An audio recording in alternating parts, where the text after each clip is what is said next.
1960 Ford was too wide for some states. When they came out with it, they went, oh, like New York or someone had like a maximum width that they overshot, and they had to get a special rider to be able to sell Fords there. We had to get deviations state by state for some of the running boards. And that was it was one of the ingredients in why you want the retractable running boards, so you can make the truck wider and still have running boards stick out for feet. So all these little laws. It's the stuff like this that makes me a small government guy. Yeah, me too. So is the 350 a dually, or is it just? No, you don't have to have a 350 dually. Dually is a separate option. So I don't think you can get a 450 as a single, though. Okay, at what point is the vehicle too wide for a car wash? You can do the boiler. Dually. I don't know. I mean, I don't know off the top of my head. I don't think a dually will go through a wash. No, but I mean, would an 80-inch width? Yeah, Raptors go through, I think. So you know there's not a car wash standard? No. Anybody can set up a car wash any way they want. And of course, we've got a car that's too narrow for some of that stuff. It's smart.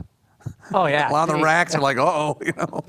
Okay, hold on. I got to talk to the audience because we got to get the show going. Want to thank everybody who's already tuned in. I know most of you already know we're going to be talking about the Achates engine. Get ready for a deep dive.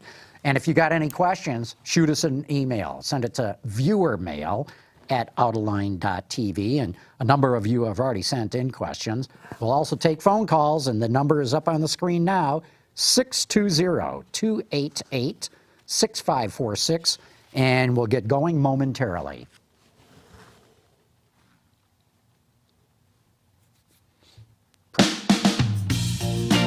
Watch Autoline After Hours live at Autoline.tv every Thursday at 3 p.m. Eastern Time. That's 12 p.m. Pacific. You can subscribe to this podcast for free by searching for Autoline in iTunes, Stitcher, or YouTube. Autoline After Hours is brought to you by Bridgestone Tires, your journey, our passion, and by Lear, a global leader in automotive seating and electrical systems.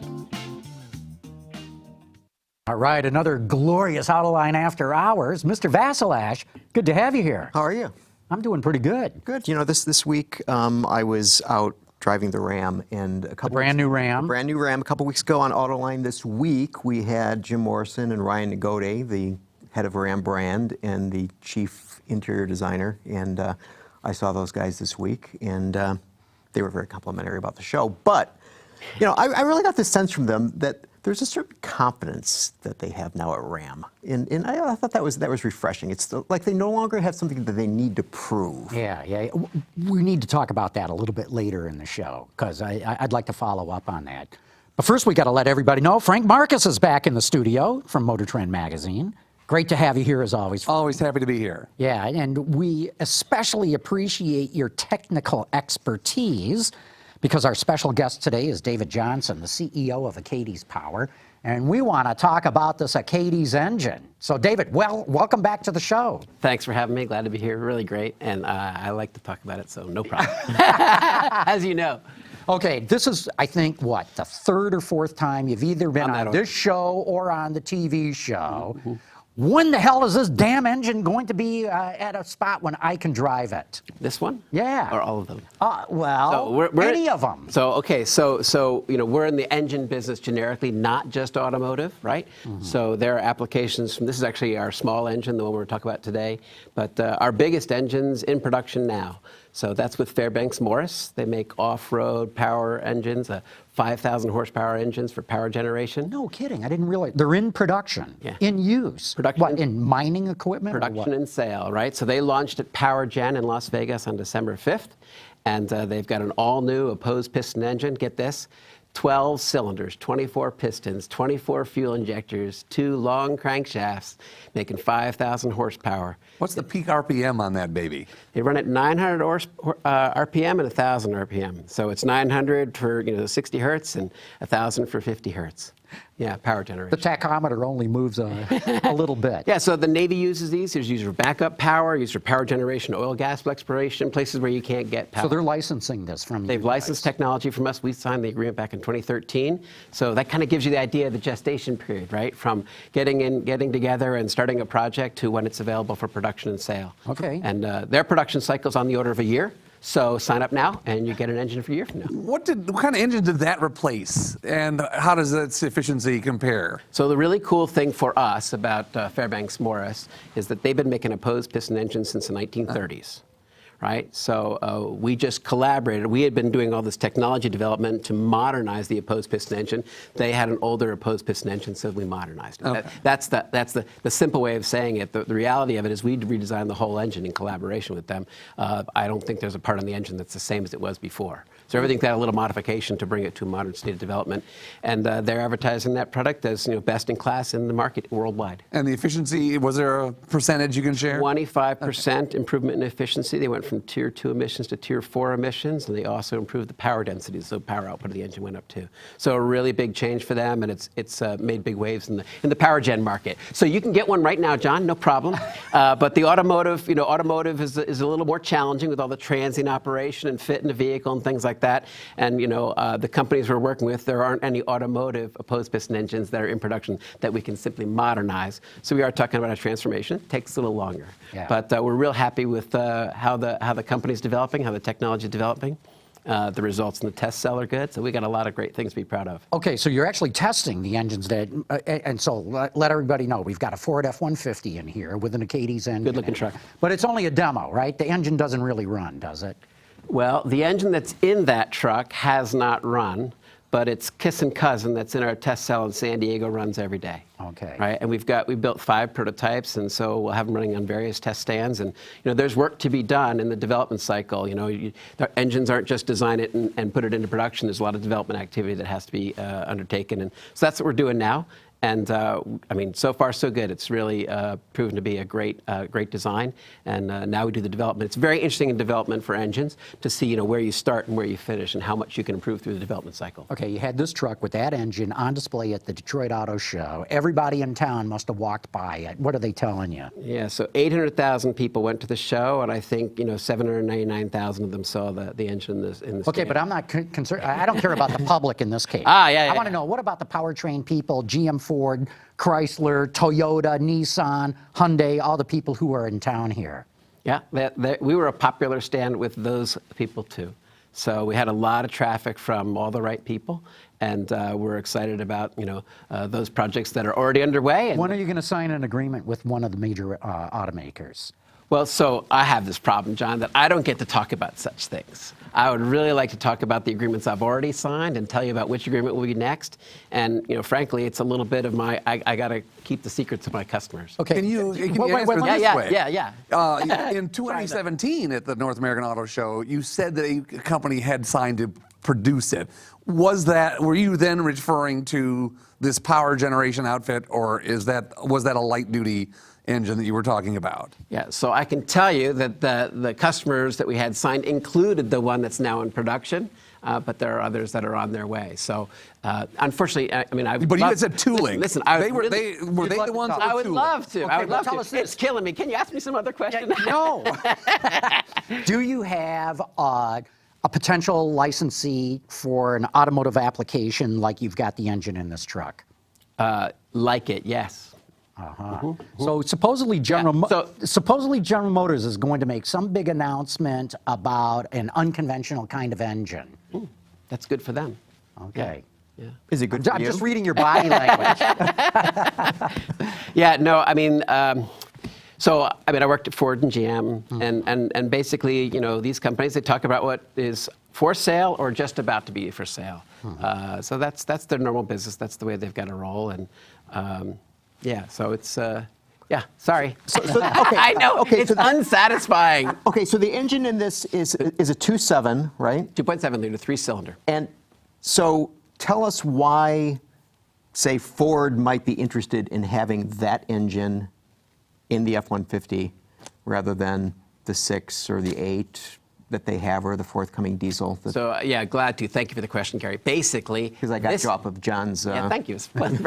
Appreciate it. So, this engine running on gasoline, as we're developing it right now under our ARPA-E grant, there was a $9 million grant we got 2 years ago to design and develop this engine on gasoline. This engine on gasoline will deliver 37 miles per gallon. Combined. CAFE combined, right? So it's huge. It's a huge number, right? So this is 32% higher than the comparable gasoline engine from the Ford F-150. And what transmission does that assume? Okay, so we have all this assumes that you don't change anything in the vehicle from what you started with. Right? Just swap the engine out. So all the things you can do in terms of optimizing the engine, so our engine rejects less heat to coolant, so you can make the radiator small, maybe the aerodynamics gets better. There's a whole bunch of things you can do to optimize the vehicle system, including you can hybridize it. So there's no hybridization on this. The 48 volt that's on the Rams, not on this truck. So there's a whole bunch of things you can do in addition. But does that 37 portend the 10-speed, which came in kind of late, so you maybe started with an earlier transmission? And you have told me that you don't need 10 speeds as much with this engine because of the flexibility of the, so forth. That our fuel map is flat, right? So basically, you change gears to get to they call it the sweet spot of the fuel map, right? Well, our sweet spot is bigger, flatter, so we don't need as many gears. I don't recall off the top of my head which transmission we used for the analysis at the time, but it was this vehicle with this transmission, take out the engine, put our engine in, same transmission. So whether it was the 8-speed or 10-speed, I don't recall. So 37 miles to the gallon, you don't have to hybridize it or anything. What about cost? If I'm an automaker trying to determine how do I hit this 2025 fuel economy standard for trucks, do I go electric? Do I go mild or strong hybrid? Diesel? What? What's your cost like? Guaranteed to be significantly cheaper than all those things you were just mentioning in terms of electrification, hybridization, or other wild things, right? There is no way to get 32% improvement in fuel efficiency more cost effectively than this. When we do the analysis of the engine system, which, when I say engine system, engine by itself not so interesting without the after treatment. There's a lot of cost in the after treatment. We've already done and published results showing that we can get 30% of the cost out of the after-treatment system. So that's a big move, Huge. right? Plus, we got rid of the cylinder head and valve train. Now, we add a few things. We get 2 cranks instead of 1, but they're shorter. So, kind of we do all this stuff. Now, there's a whole bunch of commercial aspects, right? You go off to your Borg Warner or your Honeywell or whoever's going to do your this, that, and the other thing, and you have the negotiation around the price. So what we really look at is, how much mass is there, how many parts are there, you get a significant parts reduction, and so we think the cost is going to be parity or better than the conventional. And cooling system is a little smaller too. Cool. So there's all these little optimizations that can be done, and for the most part, we're not factoring those in. It's really the after treatment and elimination of the valve train. Okay, so you're talking about fuel efficiency, but if I'm a truck guy, I want torque. You haven't talked about, so we could have a very small engine in a truck, and you could say, oh, I get 50 miles per gallon, but it'd be like driving a slug. Yeah, that's right. That's right. That would be an unfair comparison. We don't make any unfair comparisons, right? So when I say 37 miles per gallon, this is same power and torque. And actually, as we designed and developed this engine, we're actually higher in power and torque than all of those 3-liter diesel engines that Ford, GM, and Dodge or Ram are offering, right? They got 2 3-liter V6 and 1 inline 3-liter engine, and our power and torque would beat all 3 of them. You mentioned Just by a smidge, I'm not talking double or anything. A lot fewer parts, but that's a big engine. It's a tall engine. In fact, Bradley wrote in to ask, why aren't the cylinders horizontal? So it's because they're vertical. So it's a little bit off vertical. Slightly. Okay. It's a little bit off vertical. So basically, what we did here was we architected an opposed piston engine to fit where one shouldn't be, right? I mean, that vehicle is architected around V engines, has been since 1996. Right? All V engines, V6s and V8s since 1996. The I6 went away, the 4.9 went away in 95, right? So that's what you're given. And so we architect the engine to fit in that. I guarantee you we can make a better engine still working with a Ford or Toyota or whomever to actually optimize it. In that case, flat's a good idea. But flat means you're going to change things in the vehicle, and we wanted one that just dropped in. This one drops in. Cool. So basically what we did is you took the inline cylinders, move them over by about 30 degrees. Now you've got basically a 60-degree V6, right? And then we put all the air handling on the other side of the engine. And so it ends up looking like a V engine because it goes into a V hole, right? That's been created by taking out the old engine. That's the only reason. Would it fit if it were flat? I mean, that engine, if you guys had made it flat, or is the engine bay just not configured? We didn't ever study it. We didn't ever study it. I can tell you the project we're doing with Cummins for the Army, which is a big 1,000 horsepower engine, it's going in flat and it's replacing a V engine. engine. But military vehicles are quite different than on-road vehicles. So we do specific package studies around the specific vehicle that we're talking about. So we meet with an OEM and they go, hey, I got to have that engine. Their first decision is in which vehicle first, and then that's what we do. And so the first step is make something that fits. And frankly, we have this longer dimension from crank to crank that conventional engines don't have. They're shorter in that dimension. But we have the length of the engine, which tends to be shorter than a conventional engine. So it's just a different aspect ratio, which causes some challenge, but as you can see, not an insurmountable challenge, totally solvable. And then doing that, 37 miles per gallon. So that sounds pretty interesting. Are you at all worried about truckers being, V8? You're going to say a 3-cylinder? Oh my God, no way. I can go to do a 6, but a 3-cylinder.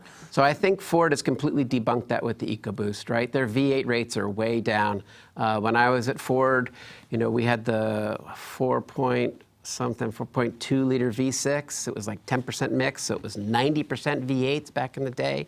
I don't know what the rate is now, maybe 25, 30%. EcoBoost doing really well. So I don't think anybody has any problem with it. Now, I got to tell you, everybody says i3 sounds weird. Right? No question about it. Who wants that, right? So, but that's an i3 4-stroke, which is not inherently balanced. Our engine is actually balanced as a single cylinder because of the opposed pistons, right? So just one cylinder by itself is balanced. You put 3 of them together, it's silky smooth. Yeah. So basically, even though it is a 3-cylinder engine, there are still 6 pistons, correct? That's right.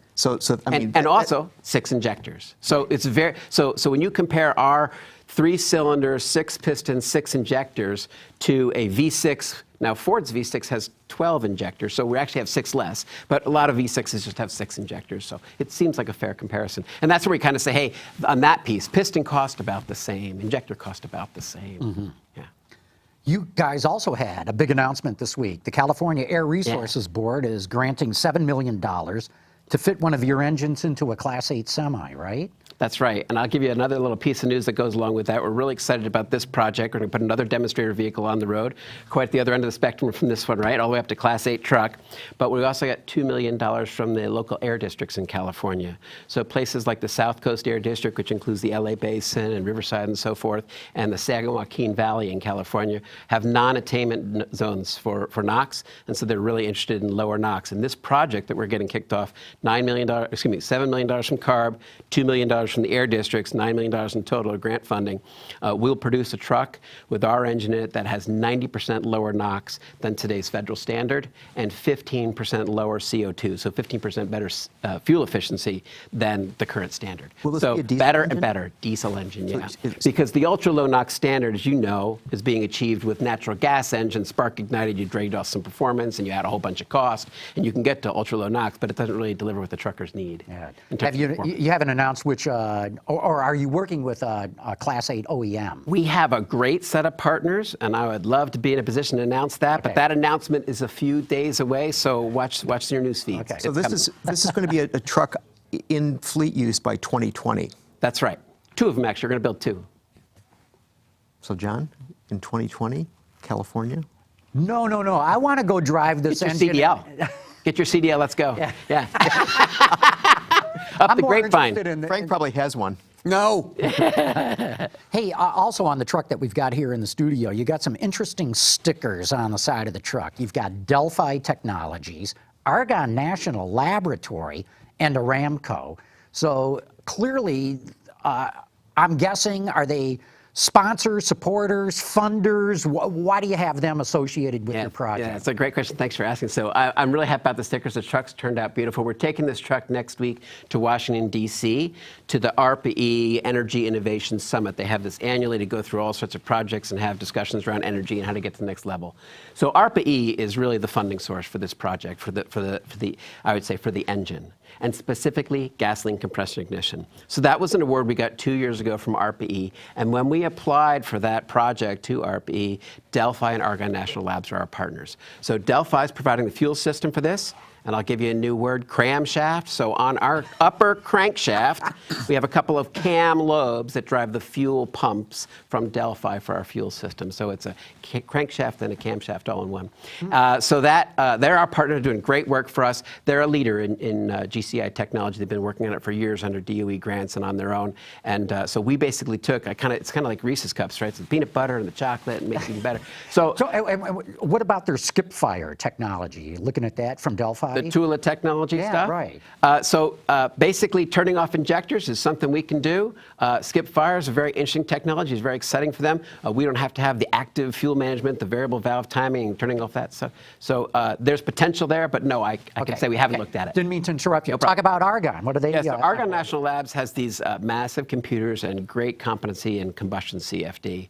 So I pride myself and our company, Achates Power, we have that capability too, but they've got a few orders of magnitude greater than ours in terms of total capacity. So they basically did a lot of the combustion modeling that got us to the GCI combustion that we're now running in the test cell in San Diego. So it's been a really powerful. I know your piston dome shapes are really kind of intricate. Did that come out of that research from there? Very close collaboration between my team in San Diego and Delphi and Argonne National Labs, because it's the shape of the combustion chamber, and it's also the shape of the fuel spray and the shape of the airflow in the cylinder. So it's this combination of factors that comes together to make the combustion system work. And really, we couldn't have done it without all three of us together. Because really, the piston is what makes the swirl or tumble, right? You're drawing the air in so early on, and then whatever's happening to it's because the pistons are doing it. So the pistons play an important part. There's no question about it. We have this great feature of two pistons making one combustion chamber. So they work together to make that happen. We call that the tumble portion.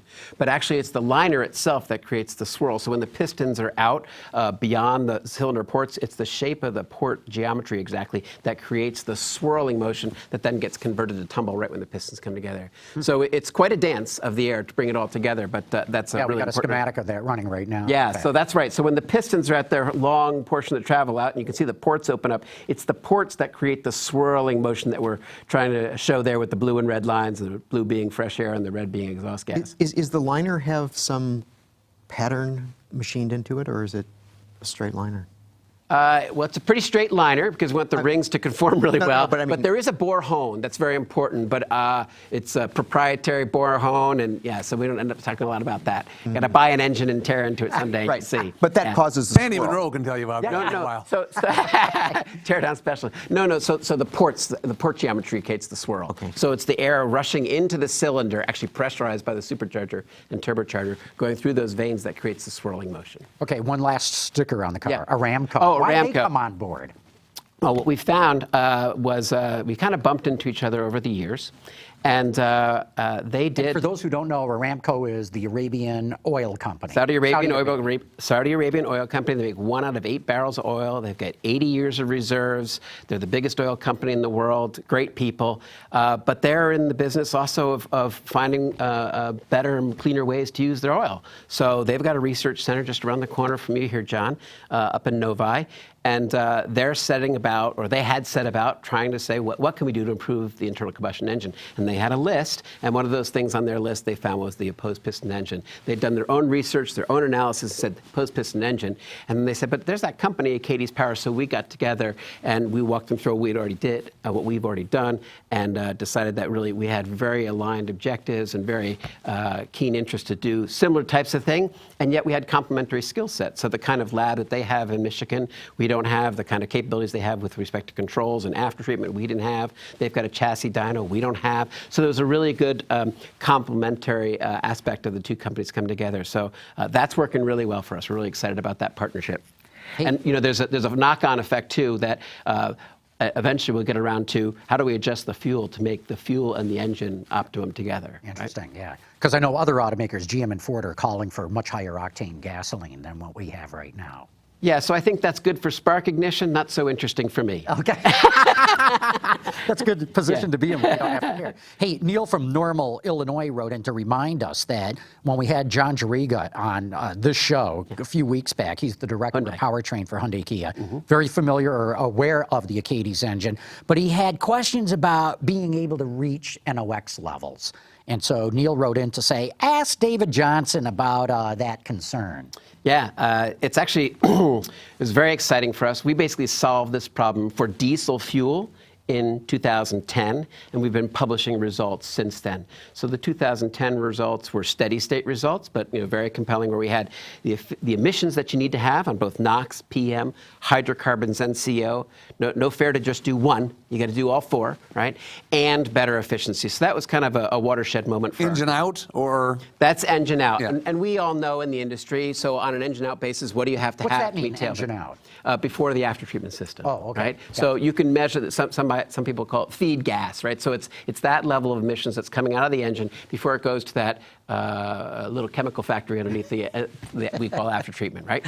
So we know what level. We all know in the industry what level we have to get to. For like a heavy duty truck, it's about 3 grams. For current standards for light duty vehicles, about 1 gram of NOx. And we've done that, measured that. That's done. We've also done it in transient tests.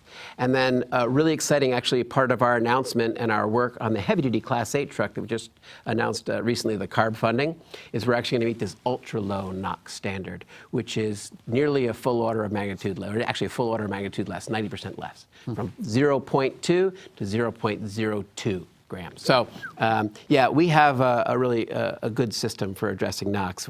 We're lean combustion and keep the temperatures down and good results. So we have lots of data. So I'd be glad to go through that with John. No problem. Yeah. All right, we had another viewer who sent an email, and this is an interesting point. He said that there was an engine, the Commer TS3 cylinder engine from the 50s. You mentioned Fairbanks Morris has been doing this since the 30s. Why is 2018 a good time, given the fact that there's all this history? Yet, as you pointed out, there's no single car out there right now that's running with an engine of this type. I would say there's 2 key factors. First of all, the engines that Fairbanks Morris had in the 30s, and the engines that the Roots-Lister TS3 and the Napier Deltic and the Junkers Jumo, all these historic opposed piston engines, none of them met emissions, right?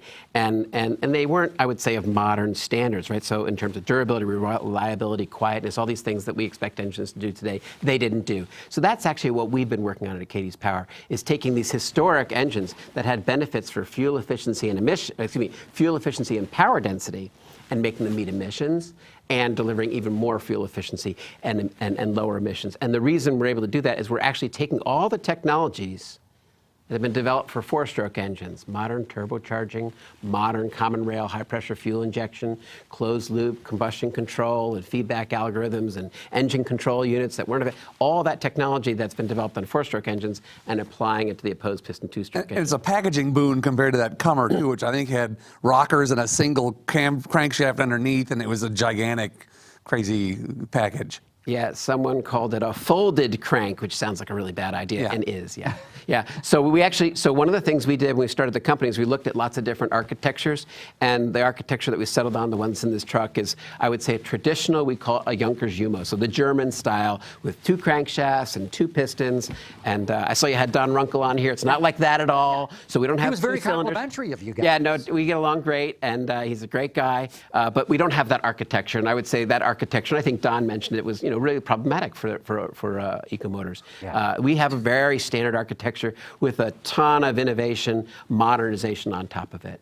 And so that was really the thing. And then Gary, I would say the other thing is, today to be relevant in the marketplace, you got to meet emissions and the most stringent standards. So Tier 3, Lev 3, really low levels, and real world emissions are coming. We've got an advantage for that too. And then you've got to have something that you can offer, because just meeting emissions is not a product. It's not something the customer wants to buy. It's a requirement, right? So that's a price of entry. But then you've got to have something that the market wants. And what the market wants right now more than anything else, at least from a regulatory standpoint, and depending on where you are in the world, from a customer standpoint, is fuel efficiency. And that's what we offer in spades. So big gains in fuel efficiency. Speaking of that, Dave Tuttle wrote in to ask, what about using it as a range extender? Why not? Yeah. One of the things we like very much about this 3-cylinder engine and opposed piston engines in general is that they're balanced as a single cylinder. So a 3-cylinder 2.7-liter engine for an F-150 like this one can be a 1.8-liter 2-cylinder engine for a Taurus or a Escape, and it can be a 1-cylinder range extender engine. No problem. Perfectly balanced. And by the way, build it on the same manufacturing line, so huge economies of scale from manufacturing. And in a standpoint. two-cylinder front-wheel drive, you could actually turn it around probably and fit it under a lower hood. We can do all sorts of interesting things, that's right. And I think there's real big opportunities to re-architect and reimagine the vehicle, powertrain, packaging, and really take advantage of this engine. You know, we look at actually Subarus and Porsches that have boxer engines, which is the exact inside out of ours, right? 2 cylinder heads, 1 crankshaft. We've got no cylinder head, 2 crankshafts, and fits lovely in those vehicles. So, you know, you mentioned manufacturing. So global automakers have a lot of sunk cost into making conventional internal combustion engines. What happens to that investment should they decide to go with your approach? Significantly reused. So example, you know, we're doing a project right now for the Army for Cummins. With Cummins for the Army. This is an all-new engine to replace the Cummins V903, which is made in their Seymour, Indiana plant. And they're going to reuse that plant and make the new, you know, Achates Power Cummins opposed piston engine for the Army in that plant. And so they'll reuse a lot of the tools. So listen, cast iron, forged steel, cast aluminum, machining, assembly, wiring harness, sensors, actuators, hot test. Just what we do today. Just what we do today. And by the way, not only is it the same basic manufacturing, it's also the same supply base, right? Federal Mogul pistons, right? Borg Warner, Honeywell turbochargers, Delphi fuel injection, right? So we use the same, oh, by the way, it goes in the same vehicle, goes in, right? Goes in the same vehicle, right? And goes to the pump, fuels the same fuel. Or next generation biofuels or whatever, all that stuff, no problem. Gas or diesel, whatever, yeah. Okay, rapid fire Go right ahead. here now, because I want to get to a lot of people have written in. We're not going to be able to get to them all. But Willie Person says, why do you need CGI in the blocks? For size and durability? He says CGI. I wonder if he means DGI. Compact graphite iron. CGI. Yeah. So with respect to material selections on our engine, I would say it's not any different than any other engine. So out there in the marketplace, 4-stroke engines, you've got gray iron and you've got CG iron blocks. And there's a cost and a weight and a packaging and a castability, and there's reasons. I mean, basically it has better material properties, but it costs you a little bit, it saves you some weight. Okay, we got a number of questions on this. I'll say it from George from Sunnyvale. Do the straight cut gears that connect the crankshafts create loud gear whine?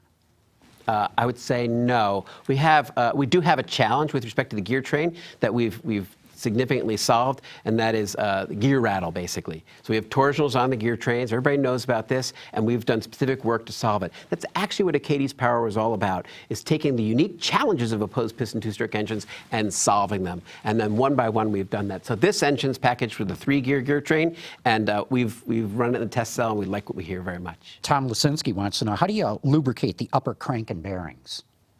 Pressured journals, same way you do the lower one. Dave Arn wants to know, what kind of engine life could you expect out of this? So engine life are application-specific targets, right? So a military engine needs this life, you know, Fairbanks Morrison engine needs that life, a Ford Motor Company F-150 engine going to need that life. So you design for that. And I would say that's no different than what we designed for on conventional engines, since that's just a part of the engine design process. Okay, last question I'm going to ask from the viewers, but it brings us back to my first questions at the very top of the show. Tigers Mundo wants to know, so after all the talk, what date will the public see this? You saw it at the auto show. You saw it, yeah. So when are you going to see it at your dealer? I know what you want to know, and it's not soon enough, quite frankly. You know, engine. 5 years, 10 years? Can you give us a? It's in the early 2020s. How's that? Cool. And how long have you been working on this? So the company's been around since 2004. We've invented 400 different patents, right? So you got 200 issues, another 200 pending. A lot of work's been done, a lot of problems solved, and we're really excited about this new development with gasoline. It's really changing everything. So it's a really exciting time for us. It's just Yeah, I good got to stuff tell happening. you, look, it's really exciting to have you on the show. This has been a great segment. I hate to wrap this up. It's been that good, but we're going to have to take a break here. We've got other things that we're going to talk about. David Johnson, though, I want you back, but I want to be able to drive the truck the next time we have you back. Okay. Okay, it's a Yep. deal. Yep. Okay. Yep. Even if it's a prototype, I don't care. You know. Prototype. You can see it. Yeah. okay, But okay. you know, it's a good looking prototype. So Ford did nice. Okay. We look forward Real to it. good, David Johnson. So Thank you very awesome to much. have you on the show, man. Thank It's you really very good. much. Yeah. We're going to take a quick break right now and give a good shout out to our friends at Bridgestone. Okay, we're back. Boy, well, you're the engineer in the studio here, Frank. What do you think about this engine? You know, I'm fascinated by it. As an engineer, I've always delighted in looking at oddball engines, new, different ways. And there's the SAE show has one or two of these turn up every year. Most of them never go anywhere. These guys came in like 14, I think I first wrote about them from the SAE show. So it's really neat to see this one, you know, getting some altitude and getting some wind under its wings. And the numbers certainly are impressive. And all the science that backs them up all makes sense. So I'm less inclined to go, you know, I'll believe it when I see it. Yeah. Gary, what's your thoughts? I think it's interesting that, you know, he made the point that they're taking, you know, a classic engine design that didn't work very well with the technology that was available at the time and optimizing it. It sort of reminds me of the thing, you know, that Da Vinci invented the helicopter, but he couldn't make it because he didn't have the technology in order to make it work. These guys are basically taking something that existed, but using, as you say, Frank, you know, modern technology. So whether it's from Delphi or the computational fluid dynamics that they're having from Argonne Labs, you know, which seems to me that there's a whole lot of potential. And it'll be great in these things. It'll be really great because, you know, you can make electric pickup trucks, okay? We could make that work. Over-the-road long-haul trucks, Elon, I just don't see it. I don't see electric doing that job. And so this kind of thing is going to help solve that long-term ultra-low NOx. We need to climb big mountains and go 400 or 500 miles in between fill-ups a lot more reliably, I think, than electric's going to. What do you think?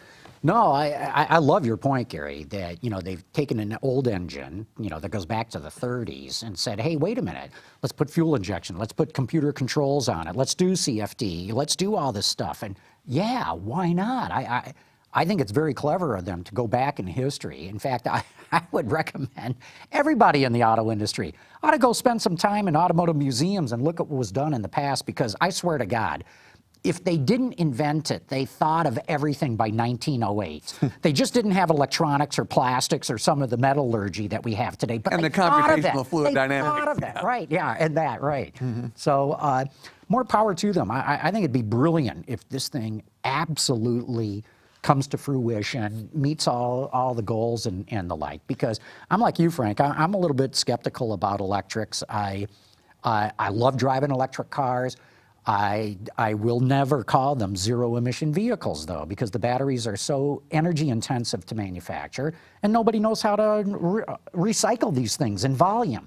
So I'm not convinced yet that battery electrics are the environmental solution that they're being promoted as. Something like this could really give them a run for their money. Okay, but I have a question for both of you guys. Okay, so let's say you are working at the executive level of an OEM, and you are given a choice. You either modernize your internal combustion engine plant, or you install a new technology in order to make electric powertrains, and you're betting on the future. Where do you put your money? Again, it's for the duty cycle. I really, you know, he talked about maybe a two-cylinder going in an Escape or something like that. I'm much more bullish on these big ones. When you're going to try and get down, even with the 65 to 70 square foot footprint, you know, the CAFE requirements for trucks of this sort, you're going to spend a heck of a lot more electrifying to get there or doing something like that than you will this. Again, because retooling the manufacturing and all that is really not a huge deal. It's much easier than a lot of the other things. So I'm pretty bullish on this general idea. Mm-hmm. What do you think? Yeah, no, look, if I'm the exec, you know, making this decision, do I spend a bunch of money on all new technology that's unproven in the marketplace, proven in the labs, but, you know, so far the public has voted resoundingly. They don't even want hybrids, much less battery electrics. I would absolutely go with this from a pure business standpoint. And leave it to the marketing guys to sell a three-cylinder in a truck. Seriously, that is going to be, you know, a sticky point. I agree with what David said, you know, because there was all that question when Ford came out with the V6 EcoBoost. Not only is it, what now, 60, 70% of the mix, they charge $2,000 more for it, and they sell them all day long. I think it all just comes down to power and how it performs. And if you get in that car and it burns rubber and you get incredible fuel economy, the perception will change overnight. So that's what I think. And I do really hope that when you get in it and burn rubber and so forth, you get somewhere near that 37 number, because most of what they have actually done so far has been, it's very easy to imagine this stationary power generator doing 25% better than the old stationary. They're both running at 1,000 RPM or 900 RPM or whatever all the time. That's a real easy case.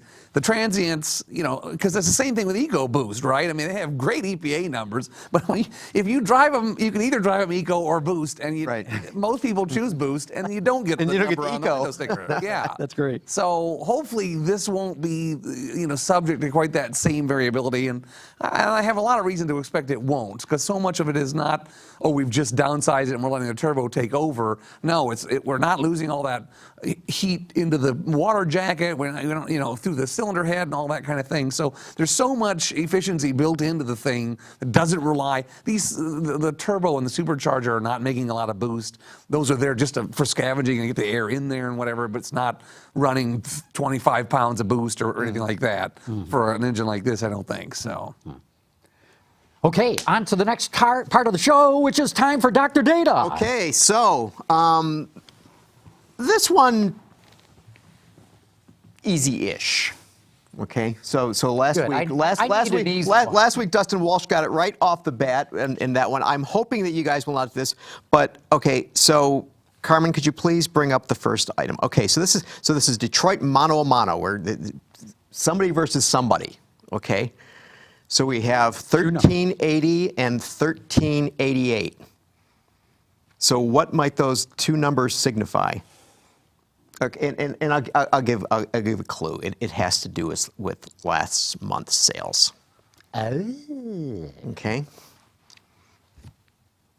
They're too close to be. It's head to head. Yeah. Okay. Wow. So something sold. Detroit mano a mano. So that's probably two Detroit automakers selling a given model each that are going head to head. And that sold in lousy numbers. well, it's sold in lousy numbers, but within 8. Within 8 of each other. Man. Frank, you got any guess? It's probably too high for Bolt EV versus something from somebody else. I don't know. No, I think that's no, Bolt EV is, I believe the number was higher than that, I think. Okay, But it is. I don't know. I'll tell you what Bolt EV. Okay, it's not the Bolt EV? It's not the Bolt EV. It is. What was their number? It was like closer to 3,000, wasn't it? Like 2,800 or something? Bolt. What's the January number? Why do I have the January number? All right, I've got it in here somewhere. Okay. No, Bolt in February sold 1424. Oh, that's all. So we had 1388. Yeah, So that's, come on. It's too low for a Mustang and Camaro. I don't know. All right. Yeah, You guys I are don't not going to. know. Okay. Yeah. Carmen, please bring up the answer. MKZ versus ATS, which are comparable cars, right? And what a surprising thing that it's so close. You're not surprised? Well, here's the question. I know that ATS sales were up dramatically. I want to say like on the 40% range, somewhere up there. So that's a huge increase for the ATS. But what was it true for the MKZ? ATS sales were up 38.1% in February versus February of last year, and the MKC sales, MKZ were down 33.5%.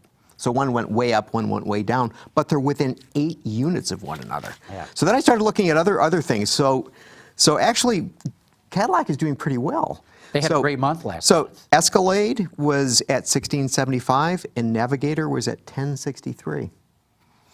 Navigator's still rolling out. Yeah, we haven't built up the stocks there. Probably. All right, MKC was 1550 and XT5 was 4668. Yeah, kicked their butts. So it's interesting what's going CTS on was there. down only a little bit. They were down like 3%. And CT6 was up I think it was single digits, though. But you put it all together, I want to say Cadillac sales were up around 12%. All right, Cadillac sales were up 14% last month. CT6 was up 5.4%. CTS was down 3%. But so what I wonder, because Cadillac has had, they've had a rough time of it in the American market. China, they're doing fantastic. But I wonder if last month was the turning point for Cadillac. Has it finally bottomed out? Because I was real impressed to see its passenger sedans sell so well. ATS up so strong. I mean, maybe that's just a 1 month aberration. But again, the real point is, has Cadillac turned the corner? I don't know what the incentive landscape was that month. Well, It does seem a little unusual. I mean, as remember you say, they got rid of their former sales guy, a German. Yui Ellingworth or Ellinghaus? Okay. And now they just hired, I think it's Deborah Wall. Deborah Wall, yeah. She's back. She's been in the industry before. But they changed their advertising too, so it's a bit more upbeat music-wise and stuff like that. I don't know. Is that enough to move the metal? Don't know. Frank has no answer. All right. Nope. Although I did, so you were mentioning, John, about the public not being interested in electrified vehicles, and I thought this was an interesting thing. We didn't talk very much about February sales, but so the RAV4 hybrid was up 18.7% in February. Okay, and the Prius Prime. Okay, the Prius regular hybrid is not doing particularly well. The Prius Prime was up 50.5%. Is that the plug-in? The plug-in. Yeah. So, if you look at it from that way, that, so people want SUVs in terms of hybrid type vehicles, right? And they want plug-ins. They don't necessarily want the straight hybrid anymore. Yeah. So. And that's more of a real plug-in this generation. The last one was Right. pretend plug-in kind Yeah. of. But I don't know if you guys saw it. We did a thing on Daily that showed Ram diesel pickups outsold all the electric cars put together. All the battery electrics. So there's 14 models of battery electrics you can buy in the United States right now. And their sales were up, and they were up by double digits. Not so that it's anyone growing. was steered away from a battery electric into a Ram No, diesel. but I'm just saying, yes, electrics are growing, and they're growing by double digits. I want to say they were up 16%. But they sold almost 1,000 fewer, all put together, than the Ram diesel trucks that went out. So I'm just saying that to put it in perspective. But as soon as the Model 3 comes up to 5,000, production a month, those numbers are going to change. No, listen, I do believe Tesla will ultimately get there, and I do believe it's really going to drive EV sales far higher than they've ever been before. And speaking of that, they just announced they're going to come out with a cargo version of the Chevy Bolt EV. Oh, yeah, with the seats taken out and Cost extra. Yeah, they'll charge you $350 to not put a rear seat in the car. Oh, but John, they've got to carpet that area and everything. It's probably some, handwork. In contrast, what was it with the Hellcat that it comes without the rear seat, but they'll sell you the rear seat for $1 or something? Yeah, I mean, see, that's the way to do it. It's yeah. Hey, look, before we get into another topic, we got to take another quick commercial break because we got to give a shout out to our friends at Lear.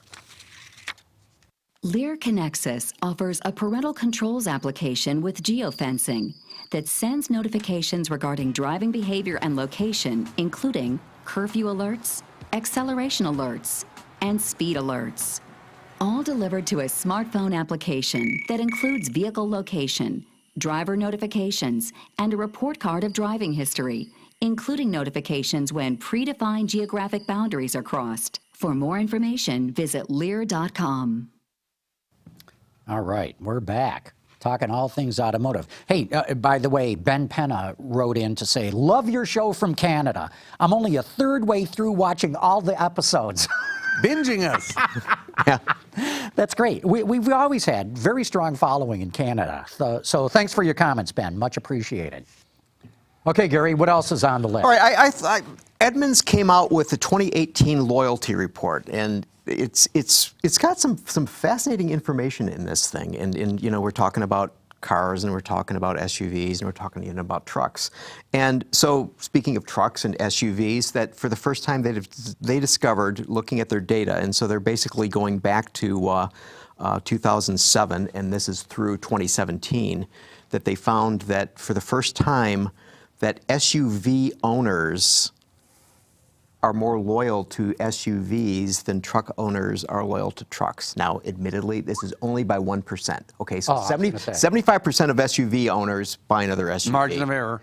Well, but apparently they find it significant enough to make the claim that it's now. So that's not saying that if I have driven a particular SUV, I'm going to go back to that SUV. It's just if I've had an SUV, I'm going to buy another SUV. Correct. More than a truck guy's going to buy another truck. Okay. Yeah, but then they found that in terms of passenger cars, so it's 75% SUV owners buy another SUV, 74% of truck owners buy another truck. Of course, you think about it. I'm a sure few truck guys are buying SUVs now too. Although I've got to believe that what is the percentage of trucks that are sold to people who use them for their jobs, right? I mean, they're not going to. And it's finally dawned on some of those people that they can rent one for $20 for 75 minutes at Home Depot. And only 57% of car owners. Now, another thing that was interesting is that in 2017, passenger cars accounted for 36% of all vehicles sold, the lowest market share figure ever. Yeah. No, I'm predicting that at some point this year, we're going to have 70% truck market share in the U.S. market. Yeah, and so another thing that was sort of interesting is that they looked at people who are trading in vehicles for the same brand. Okay, so if you have a Chevy and you go and you buy another Chevy, and and so on and so forth. And what I thought was interesting. Okay, so we mentioned Cadillac. Okay, so in 2017, 31% of those who came in to a Cadillac dealer got another Cadillac. But back in 2007, it was 43%. So it's actually gone down. Volvo, you'd think that they're getting better, right? 26% in 2017 versus 33% in 2007. Again, it's gone down. Jaguar, which is also, having a resurgence, 24% in 2017 versus 30% in 2007. The market's more competitive, is what those numbers say. Although Lexus, 51% in 2017, 49% in 2007, and so they led in 2007, and they continue to lead today. And and then you get into regular cars. They made the point that Subaru has just like nailed it. I mean, they're in second place now. So in 2017, 61% came in and bought another Subaru, versus 45% back in 2007. Yeah, no, Subaru, those guys, man, do they know what they're doing. And so... In fact, didn't I just see Tom Dahl got CEO finally? Yeah. He runs Subaru in the U.S., and he was chief operating officer, and I don't know why they didn't make him CEO years ago. He was totally deserves... Person of the Year 2 years ago, I think. Was it right? Yeah, no, he's really driven the success at that company. So, John, you made an interesting point. There's more competition. So do you think that going forward there'll be even more churn as people have less brand loyalty? Yeah, I do, because and you've been talking mostly in the luxury end. Now you've got all these EV startups trying to get in. Look at Tesla. Tesla, has clobbered the over $100,000 price segment in the market. We'll see if Faraday and Lucid and the rest of them show up, but now there's Byton, there's a bunch of others, SF. I don't know if they're going to just be a ride-hailing service or the like, but that's the other thing that's going to come in, is ride-hailing, where people just say, I don't even want to own a car anymore, or I want to only ride-hail luxury ones. So yeah, I think there's going to be less loyalty and a lot more consumers saying, I'm going to go try that one now. Speaking before we get off this ride-hailing thing, we've been critical over the past several months, let's say, about Uber. And I got to give a shout out to these guys. This week they announced Uber Health. Now, a problem that a lot of people have is getting to doctor appointments because they don't drive or they're incapable of doing it.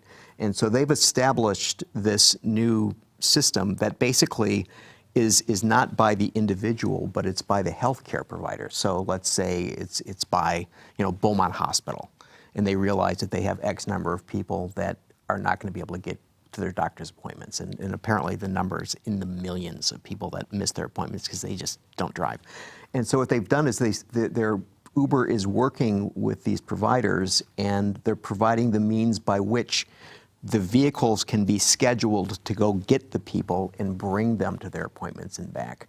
And they've got this set up because there are these HIPAA requirements that you don't necessarily want somebody to know that you're going to the hospital for a procedure or for a service. And so they've got this set up whereby these people, it's not clear to the driver whether you're going to the hospital to visit a sick relative or you're going to the hospital to Because you've got the bubonic plague. Yeah, and so I think that is a very clever thing because I think that's a big issue that we don't necessarily think about, and it's people getting there. So Yeah, no, I totally agree with what you're saying there, Gary, and that's what the proponents of all this mobility has said is, as you open up mobility to more segments of society, people are going to use it. And especially once you get to autonomy and start driving the cost of these rides down, even more people are going to want to have a ride in a car someplace. Mm-hmm. Yeah, so to just make it more convenient. And they're even realizing that, that these people may not have smartphones that Uber is sort of based on, and they'll send text messages so that people can, even a flip phone will be able to get that. So. Yeah. Anyway, I thought that was very interesting. So credit to them. They deserve some good news, I think. Okay, MEC just wrote in to say, I swear Frank Markus looks and sounds like Sam McMurray. Okay. And I asked, who the hell's Sam McMurray? I don't know. Relative of Fred McMurray? Yeah. Tap your foot. Speaking of viewers, we got a phone call here. Carmen, let's bring that in.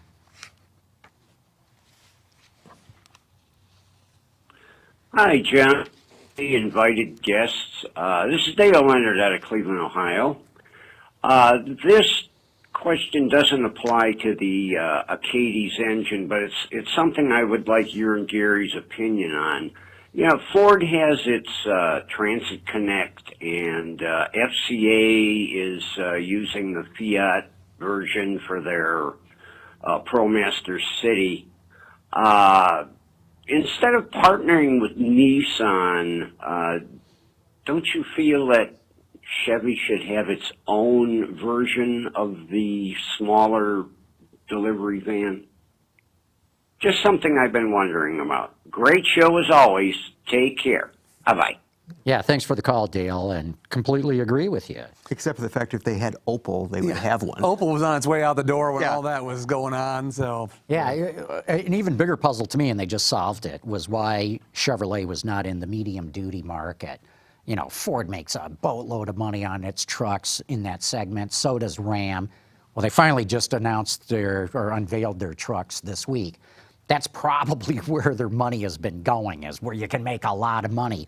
I'm not sure how much money you can make on one of these little vans, but I would agree. They ought to build something, maybe off the Colorado or some other platform. I don't know. What do you guys think? Well, think about it. So the Fords, I think they're building the small ones in Spain. Valencia. And the ProMaster City comes out of somewhere in Central Europe, I think. So they all come over with seats and windows. They all get shipped back to go in another one coming over. Yeah. So I just don't think that, I think when they sold off Opel Vauxhall, they basically Lost the ability to have that. Yeah, and I think the profit margin is so small that it makes sense to make them over there and bring them over here in the numbers that they're selling in and whatever, and it's hard to make that pencil to start up a plant when you don't have anything. Colorado's way too big to compete with those things, so. Yeah. My bigger complaint about the whole thing is the Nissan NV200 and the Chevrolet version of it are the ugliest damn vehicles out on the road. God, I don't know who signed off on the styling of that. They are ugly. Well, given somebody at Nissan, it's somebody at Chevrolet, so they're... Yeah, jeez. What else you got, Gary? All right, so we're sitting here, but many of our colleagues are in Geneva right now. And so there were lots of cars came out this week that none of us will ever be able to afford. except for perhaps you, Frank. Oh yeah. So I think we mentioned it a week or two ago on the show that the Polestar 1, the new performance brand of Volvo, so they announced their performance hybrid 2+2 GT Coupe, 600 horsepower and 1,000 Newton meters of torque. That's pretty good, right, Frank? And so this is going to, so they, following Tesla, are taking the deposit thing. So they're taking 2,500 euro will give you a fully refundable. 2,500. Oh, they're leaving money on the table. There you go. So they're talking about a subscription model where you'll be able to subscribe for 2 or 3 years, or they'll be able to buy them. Okay.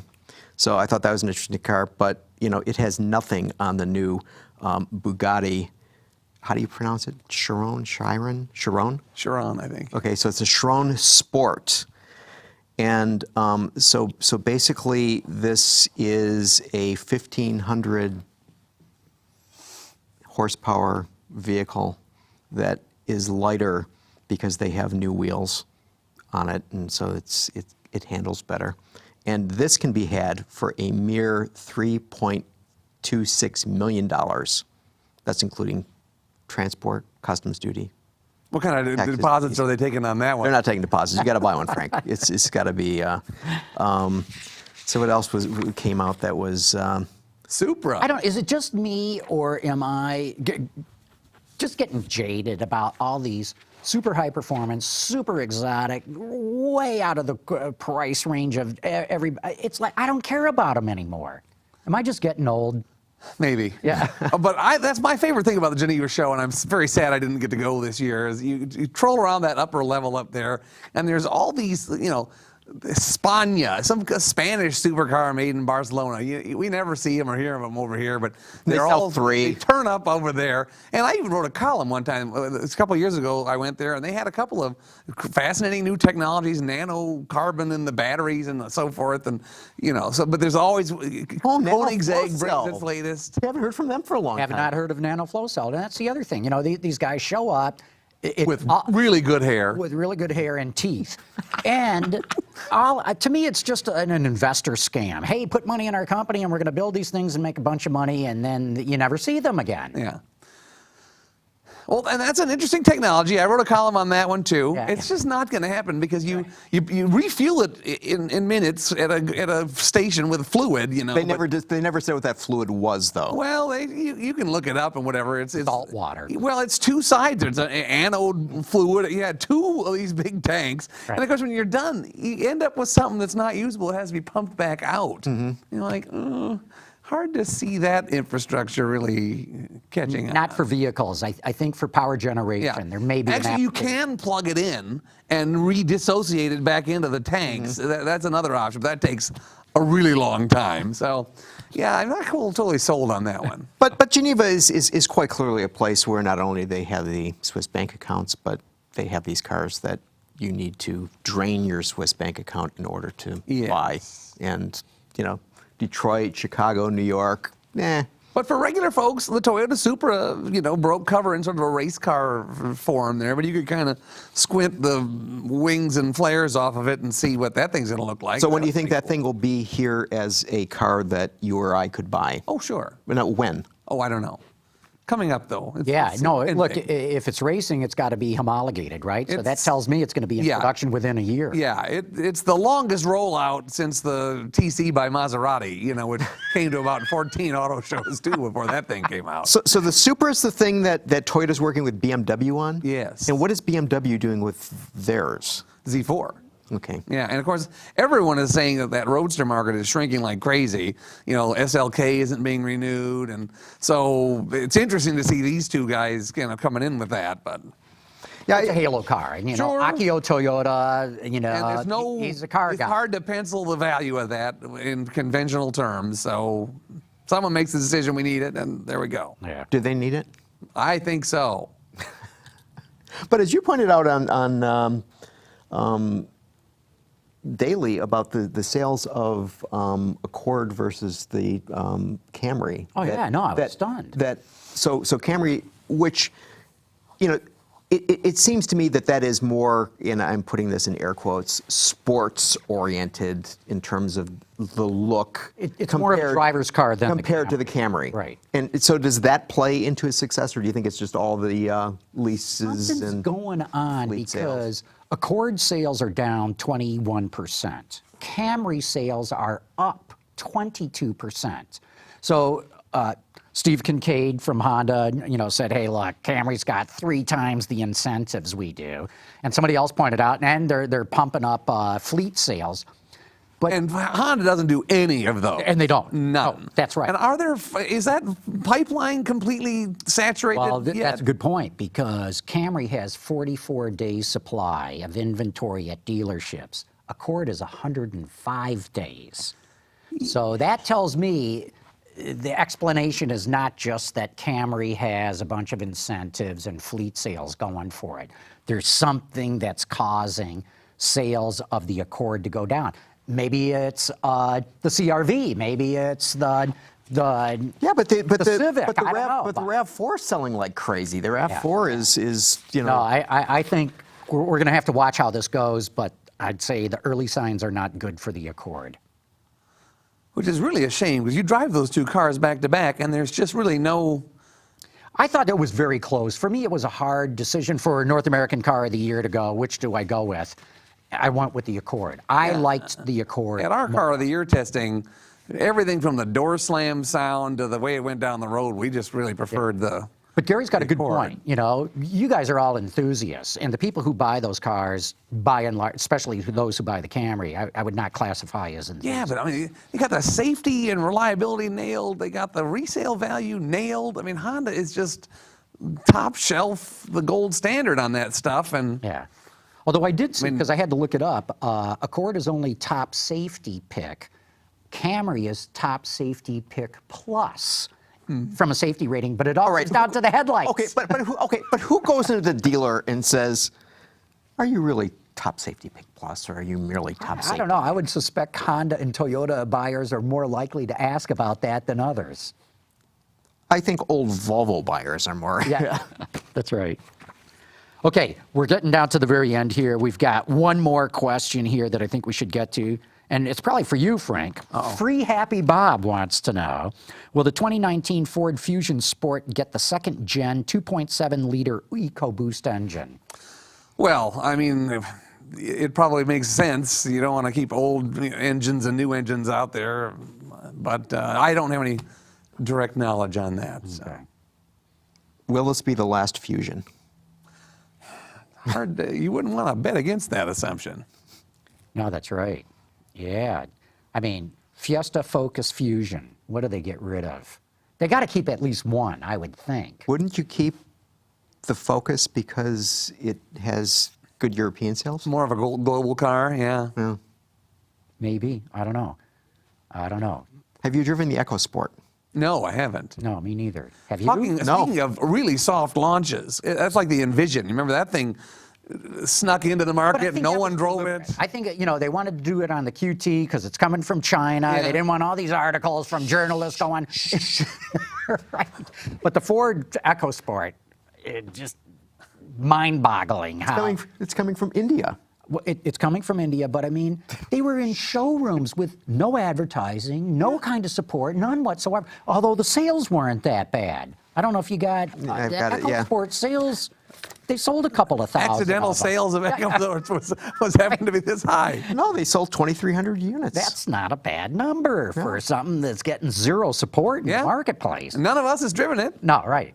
See, just goes to show you. There is one in the LA fleet. We're getting one in a couple of weeks. Look, Henry Payne and the Detroit News just wrote a review on it, so they're out there. Yeah. Wow, this is shocking since you just mentioned that, and I just looked at this. 2,300 EcoSports, but only 1921 Flexes. Yeah. Speaking of a car that was like never advertised once. Old. Yeah, they only but I keep mean, building them. still. because People in California love them. Well, that's right, but Well, a few people in California love them. Yeah. I mean, because if you're selling less than 2,000 in a It's month, an ancient car. I think the two oldest cars in the market, I'd love to look it up. I don't have the data to find it, though, is the Dodge Journey and the Ford Flex. They are as old as the hills at this point. So let's just see how the Okay, There's look that up. nothing- how the They're journey not did. like So Victoria okay, so yet. the journey 4,782. So nearly more than double the Much sales money of is on Flex. foot of those babies. Yeah, I know, but God, if they would only refresh the damn thing, they could sell 10,000 of them. Of course, their sales were down 52%, but There you go. let's not quibble. Let's not quibble. In fact, let's just wrap the show up. Frank Markus, thanks so much for coming on. Always a man. Always pleasure. good to have you here. Yeah, Yeah, no, great show, especially the part with David Johnson from Absolutely. Achates. Right. And Gary, always a pleasure to do the shows with Thanks, you. Sean. Great. Okay. Good fun. And want to thank all of you for having tuned in.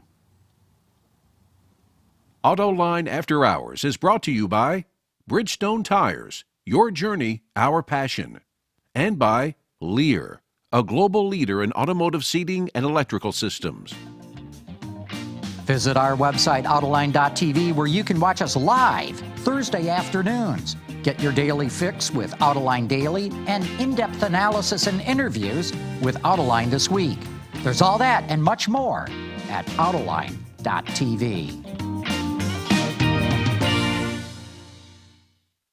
They're going to do January 2019 in October.